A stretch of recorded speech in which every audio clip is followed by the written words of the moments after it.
What is up, everybody? Today we're going to do episode number 2 of What Do I Do If? We're going to be talking about what do I do if my shoulders hurt when benching. Stay tuned.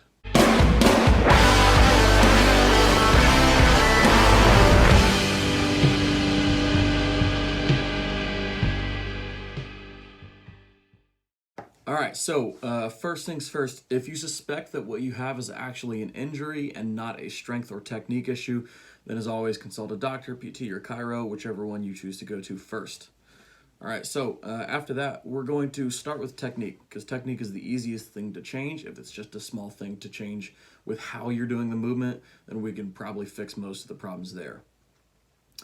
So first things first, on the technique assessment, most people, when they bench press, they tend to unrack the bar and lose tension in their shoulders. So when we set up for a bench press, we should be getting a tight arch in our lower back, where we're trying to think about shimmying our shoulders as close to our hips as possible, and then pulling our shoulders down and back and reaching our chest up to meet the bar. Now when somebody unracks the barbell, they'll do this number. They'll be set up perfectly, and then they'll unrack and lose all this tension, right? When you do this, you should always be lifting with a spotter, and that spotter should be lifting off for you.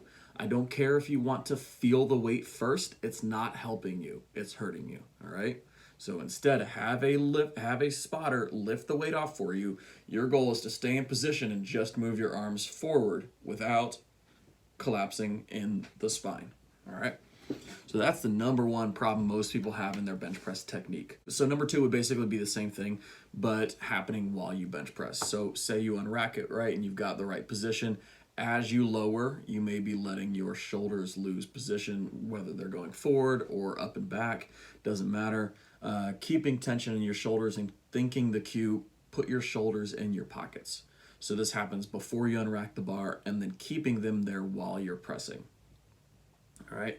Technique thing number 3, envision pushing yourself down into the bench as opposed to pushing the bar up.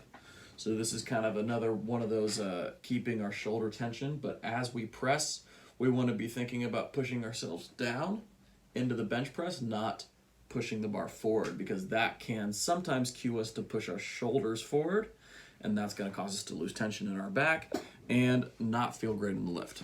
Technique number 4. This is going to be, if none of those things worked, then what you can do is try and change your grip position to see if that helps. So sometimes people have just been benching the same way for a long time and not really considered that maybe their hands are in the wrong spot. So if your hands are wider, it might require more pec mobility than you have. Whereas if the bar, or if your hands are closer, then it might require more bicep mobility than you have. So play around with different things to see what feels good and what doesn't. And then other than outside of any of those technique things, what you have might actually be a strength issue. So strength and mobility are basically the same thing. Mobility would just be strength at end range of motion, right? So with a bench press, we need extreme levels of range of motion in the bicep and in the pec, because as we drop our elbow down behind our back, we're stretching this part of our muscle right here. So we need to have mobility in that area. All right. So if mobility is an issue, then you can try this out. Try benching, and as the bar gets closer to your chest, lift your head up off the bench. And if that feels more comfortable for you, then what you probably have is a mobility issue. Now, the head off the bench technique, if you are a competitive power lifter or somebody who competes in the bench press, most federations won't let you lift your head up off the bench, so you have to train it with your head down. So that means that you definitely need to address the mobility problem. If you are just benching to feel strong, you can do that and just lift your head up and not address anything else. But problems might pop up down the road. And so it's probably best practice to begin to address the bicep and the pec mobility. So how do we address that mobility? It's not through the foam rolling. It's not the massage stuff. It's probably not a whole lot of stretching. What I found works the best for people is doing an exercise from StrongFit called the bicep opener. So we have a video of this on our YouTube channel. They also have a video on their YouTube channel. The bicep opener is all about gaining strength at end range of motion for the bench press, and this also carries over really well to the snatch. So if you perform both of those, then it might be a good idea to do these before your sessions. What we're looking for on the bicep opener, full range of motion with about 10-pound plates. For most people, that is pretty decent. So full range of motion means that as we are going down into our bottom position, our elbow gets to the same position that it would be in if we were at the bottom of a bench press.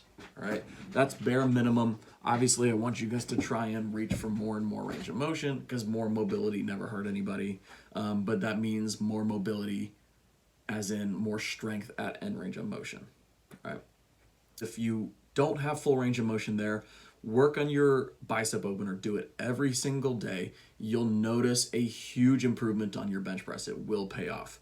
You don't really need to do anything else. Focus on that first, and then come back to the bench press and see if anything changes. So that is mobility. Other than that, we're going to go ahead and cover some strength benchmarks to see if you may be lagging in strength elsewhere. So first benchmark here, we need barbell row, 50% of your deadlift for 6 reps. This is going to change if you're a highly competitive deadlifter. If you can't, then you might need to address some lat strength, some pulling strength. If you cannot pause 90% of your best bench press, then you might need to just start addressing some pause reps in your training a little bit more. So 90% should be pretty doable for most people. If you can't do that, then that is definitely the main focus for you. All right. The next one is if you cannot overhead press, meaning a standing strict press with no leg assistance, 65 to 70% of your best bench press, then you need to train overhead presses for about 6 to 12 weeks. This is a little bit less specific to a bench press, but if you've just been specializing in bench press over and over and over again, oftentimes just taking a step back and working on a big glaring weakness like the strict press, most people tend to avoid the strict press because it's a lot harder and it humbles them, then you probably just need to spend some time on that.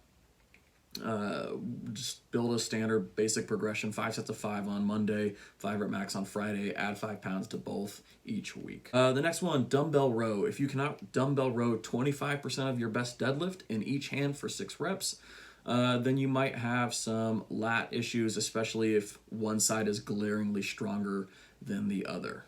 Right, so building those into your training, not when you're tired, but building those into your training as a main part of your training will make a big difference. The next one, we've got the dumbbell Z press. For the dumbbell Z press, this is a little bit more specific to weightlifters, but I want to see 30% of your best overhead, whether that is a jerk, a push press, or a strict press. 30% of your best overhead for 6 reps on each side. And when we talk about a Z press, this is what I'm looking for. I want to see wrists stay over the elbow the entire time of the press, and I want to see knuckles up the whole time. So it should look like this, and not letting our wrist or elbow come in this way or go too far out to the side, and not letting our wrist change position too much. All right. So if you can't do that, then you might have some issues in the pec or the lat, and trying to avoid shrugging our shoulder up throughout the press. All right. So that's just one of our other ones. And then the last one, and this is a little bit harder if you don't have access to this kind of equipment, but I want to see people be able to overhead yoke carry 90% or 100% would be ideal of your best bench press. If you can't, then you likely have some stability or mobility issues going on. Stability would be a strength issue. Mobility would be more your strength at end range of motion going overhead as opposed to going down to the chest. So I know that this can seem like a lot, and that's because it is. There's a lot that can go on in the body, and everybody's going to have a little bit of a different problem. So if you're not sure if you want to go about this test yourself, I would recommend signing up for online coaching, where we're going to be able to build this into your training without you having to worry about it yourself. Guys, that is episode 2 for the What Do I Do If series. If you have a specific topic you want me to talk about a little bit, then make sure you send me a DM at Big Ben Strength and Conditioning on Instagram, YouTube, Facebook. Hit us up on TikTok, Big Ben Strength. Our Twitter is at Ben Strength. And that should cover it all. I'll catch you guys later. Bye.